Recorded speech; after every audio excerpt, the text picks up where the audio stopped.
All right, in this game, Ryan played black and Piotrek played white. We have a Joseki.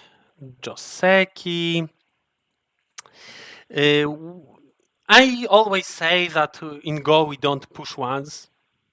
That in general we shouldn't be afraid of a block, and that when we push once, then the block is usually as severe. Maybe it's not really about this position because we don't like to push once because we usually lose some agi, but in this case I don't really think there is much agi left, right? There is kind of nothing. So maybe pushing once is not really a problem. But the next move is a bit unusual. What shall we play? This is possible. We just play a good shape.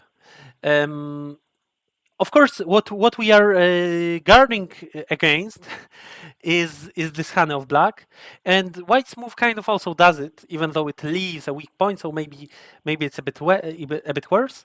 Yeah, it's worse that it leaves a weak point. Um, we should guard against this move because otherwise black can play here and we cannot block, and it's painful. But white has also other options. This is possible to go down, I think. It should be also possible to go like this and maybe then like that, or just play this Kusumi. I also solved this one. Pavel doesn't like d6 because of c7. Yeah, it leaves a weak point, but it's also not a big deal. Our wall is quite strong. Personally, I kind of like this move. It looks beautiful, and maybe, in fact, there is some weakness. I mean, maybe we won't use it like this, but just if we manage to get these moves, then actually it's quite much center. Now it works. Now cuts work. So jump is a bit unusual, but also serves the same role. Um, Kick, yeah, makes sense. And now, yeah, I remember. I think Przemek told me last time that it's not that Piotrek likes to play Mojo style, but somehow he cannot help it that each time he gets a big Mojo, and this is the only thing he's able to get.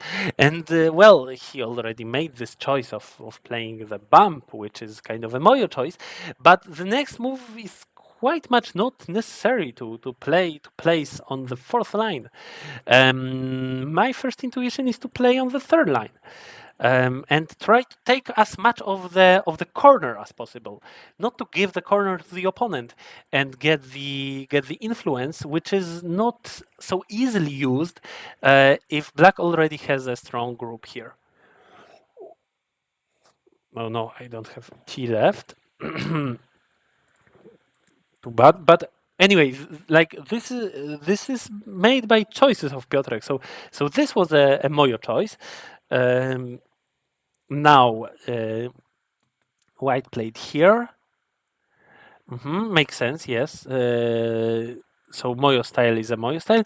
And this move of black I didn't really agree with. I think I wouldn't play this one. Mm, but we cannot really clamp. Usually we would clamp or even cut.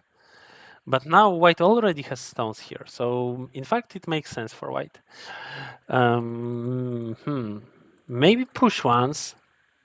And then do we really need a move around here? I think I prefer maybe this direction of play.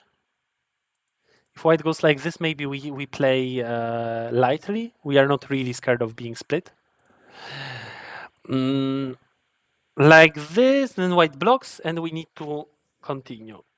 It's all right because black lives, but white gained some gain. It's interesting. It seems that it's possible for black to just play here if the stone is not there, then it is almost the famous Tsumego with this and black dying or almost dying. But with the stone, nothing really can scare us. This is also not scary, so it would be more active. And this move, well, it just leaves black with less points and white with one more liberty on the outside. Now white pushes. And the choice of the direction of play by black is not obviously good because I mean it makes sense after that one, but all of this builds not the biggest box for black. I believe that white's influence is worth more. Is it really less points we guard against Q19? Ah, interesting. Yeah.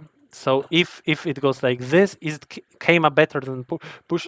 Another question. Yeah, thank you for asking questions. If it goes like this, then black has 6, 10, 11. And if black goes like this, then black has, well, in the end, 6, also 11, so the same number of points. Yeah, you're right. And in this case, we will be able to play at P19.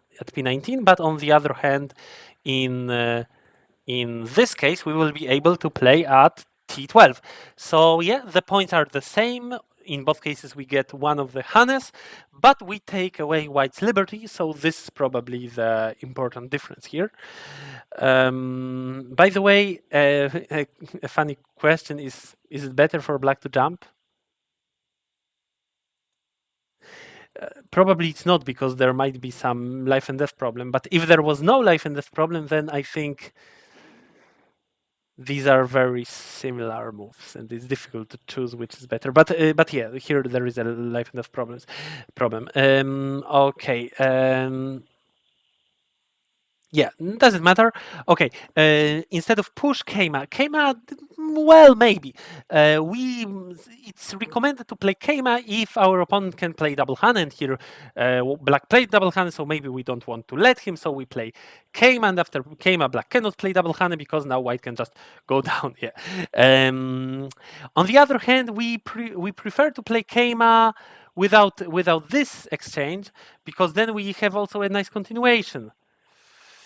Right here a Keima makes more sense because we have a nice continuation, and in that case not that a nice continuation, but anyway, like Keima for sure won't be answered by black. This is the problem. Keima doesn't put much pressure. Black can play here, and if we go there, well, black really doesn't need this box because this group is alive, that group is alive, so why would we need to play from two living groups?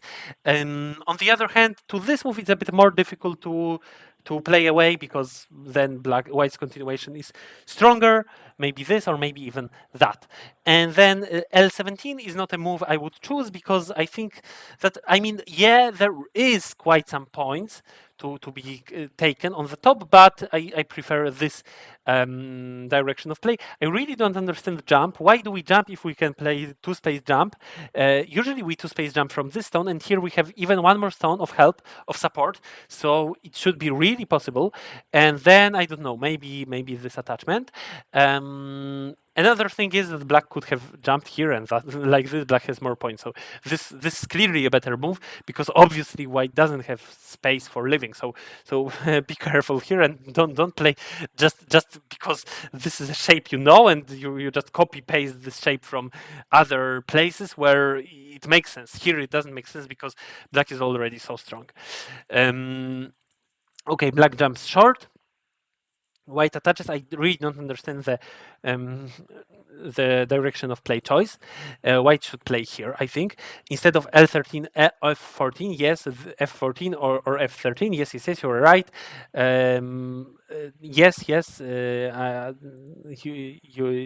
Your suggestion is correct. So. Then white attaches again. Aha. Interesting. I don't know. On the other hand, it just gives black life, but why wouldn't we play here? Isn't it better Like this, it's not really logical because it is like if black played this one, but apparently black didn't want to play this. So why does black now play this? Rather, we should go here and then I don't know, ignore. Maybe here, maybe even there. Anyway, black plays this one, white Ataris, and this is very interesting. White played two moves and then this one.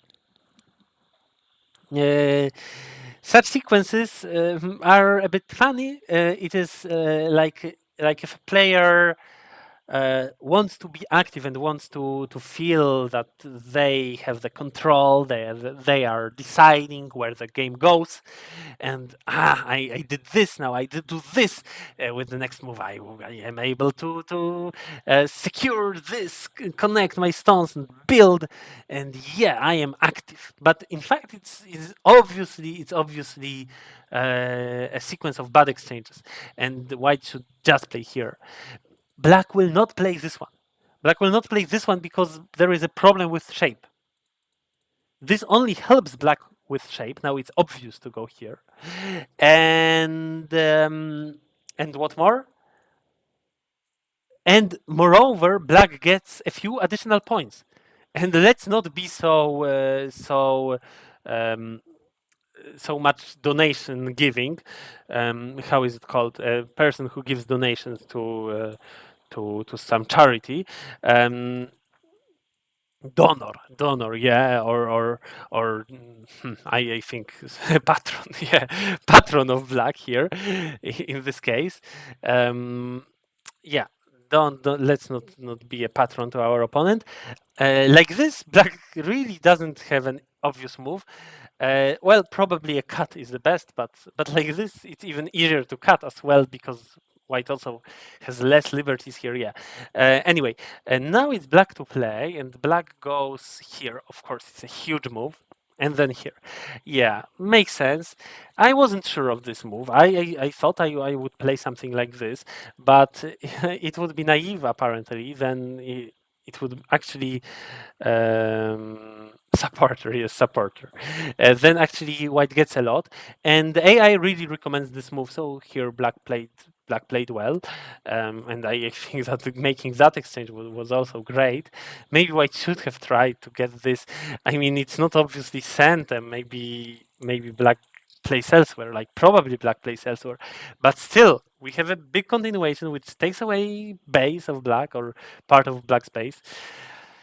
Like this black got all of what black wanted, and now I don't understand the direction of play of white. Why from this side?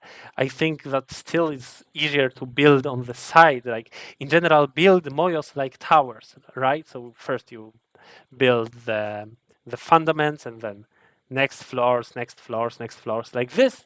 Like this, your moyo will stay. But if you try to build moyo out of nothing in the middle of the center of the board, then it will be really small. So now black just goes in, goes in, goes in, goes in.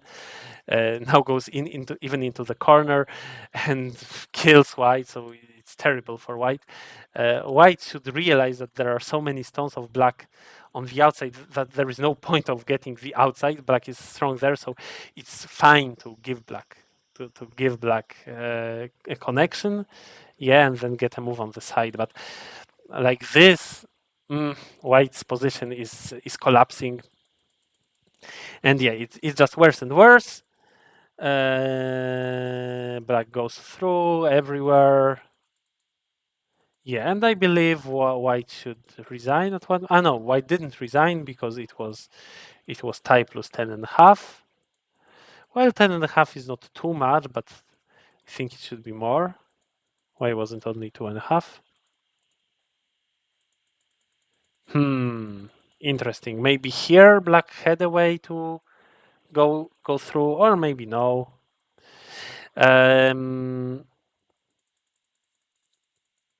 Anyway, in the end, black wins rather easily. So I think it's the time to proceed to the next and the last game. Uh, Thank you for listening to this review. Yeah. Where am I? Here.